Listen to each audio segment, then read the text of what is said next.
And welcome back. I'm hoping that you survived your Christmas break, and I'm hoping that you survived and are refreshed so that you could get along with some more calculus. I look forward to doing a lot more with you. And so here we go. We're going to be talking about, we're done with derivatives for a while. We'll get back and talk about them a little bit later. We're moving on to something else, okay? So here we have a train track that moves along at 75 miles per hour. And it says, what is the total distance traveled between 3 and 5 p.m.? Well, a lot of people would be like, why is the graph there? Well, 3 to 5 p.m. Well, that's just 2 hours. It's moving at 75 miles per hour. I'm just going to multiply the 2, and I'm going to get 150 miles. Okay? And even if you want to go to, be super uber physics-like, cancel out your hours and hours, and now you have miles, and there it makes sense. But graphically, what does this look like? Okay, so graphically we take a look at this, and I say, well, if I'm going to have a graph, I need to make sure I label my axis as miles per hour. And I'm going to label this, okay, so there's my 75. It's always going to be 75. This over here, I'm going to have it labeled as time, because time is always the x-axis. And this is going to be labeled in hours. And I'm here at, 3 o'clock. And then I'm over here at 5 o'clock. And now let's take a look at what this 2 times 75 represents. Between 3 and 5, there's my 2. Times 75. Times 75. Because this is 75 tall. 2 times 75, I get the area that's underneath this line. And that represents 150 miles. Huh. That's kind of cool. And notice here, look, I do this miles per hour times hours. Again, my units cancel out, and what's underneath there is miles. Well, that's interesting. Let's see another one. It's number 2. It says a truck travels an average speed of 48 miles per hour 3 hours. How far does it travel? So I want you guys to, I'm going to pause the video. I'm going to have you guys do this one, number 2. Okay? Solve it graphically. Show it to me graphically so you make sure you understand what you're doing. All right? Pause. And boom, there's your answer. I'm hoping that's what you got. All right? And let's go ahead and take a look at number 5. It's a little bit different. It says here, a long-distance runner ran at a pace, ran a race in 5 hours, averaging 6 miles per hour for the first 3 hours and 5 miles per hour for the last 2 hours. How far did she run? Again, for those of you solving at home just by algebraically, okay, well, you would be like, well, she just did 6 miles per hour times 3 hours plus 5 miles per hour times 2 hours. And you would get, well, that's 18 miles plus 10 miles, which is equal to 28 miles. But again, I want to be able to do this graphically. Okay? So how does this look graphically? Well, graphically, again, I've got miles per hour. Over here, again, I have time. Again, I'm going to measure it in hours.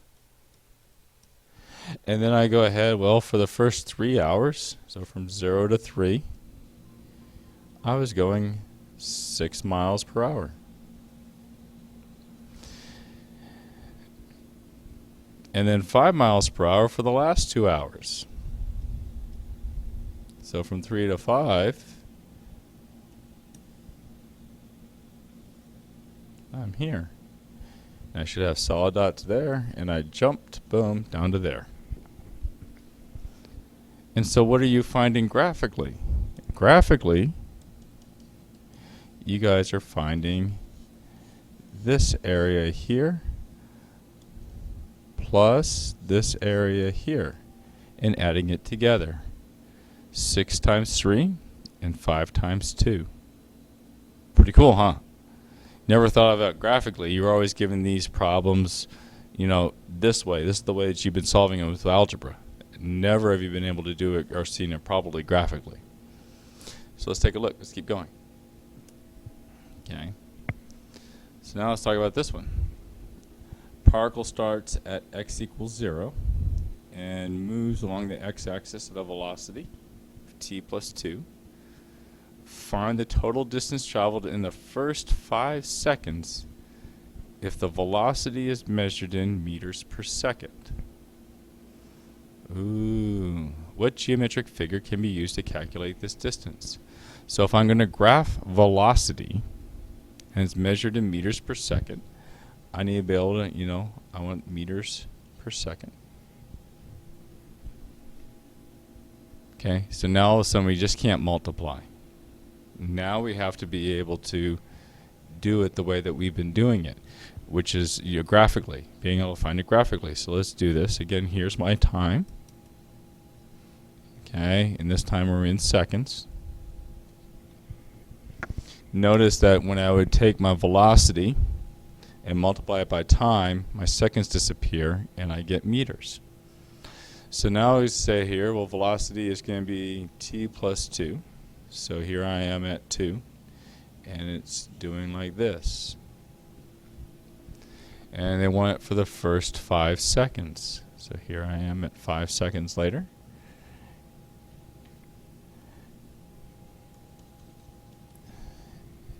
And now I want to be able to find that area that's underneath there.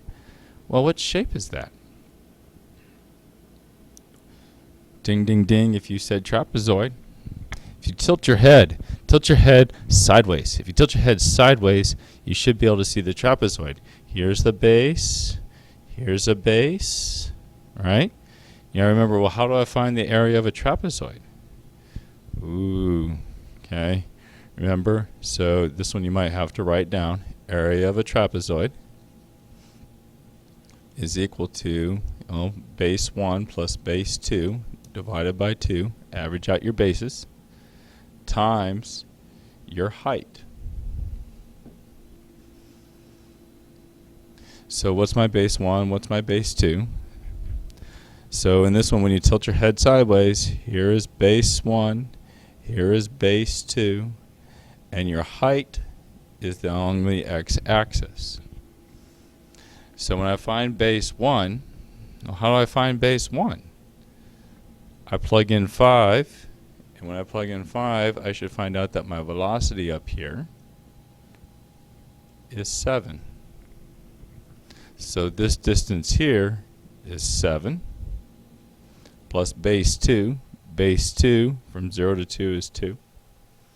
All over 2 times my height. My height is here from 0 to 5. Okay. 7 plus 2 times 5 is now equal to 45 over 2 miles. Not miles, meters. Meters. There it is. How cool is that, right? And again, it's a different way of thinking of it, and you need to think differently, okay? So what's going to happen is that tomorrow when you guys walk in, we're going to answer this question, okay? It's great and all when velocity's nice and straight, or velocity's got, I can make trapezoids and triangles, and I can do all this other good stuff. But what about when it's a curve, and velocity's a curve? How can I find that exactly? And that's what we're going to be discovering. And that's what we're going to try and do, is we're going to try and find a way to measure this as precisely as possible. There's many different ways to do it. So tomorrow we're going to be walking in, we're going to be doing this lab. It's going to call the area lab, and we're going to look at it.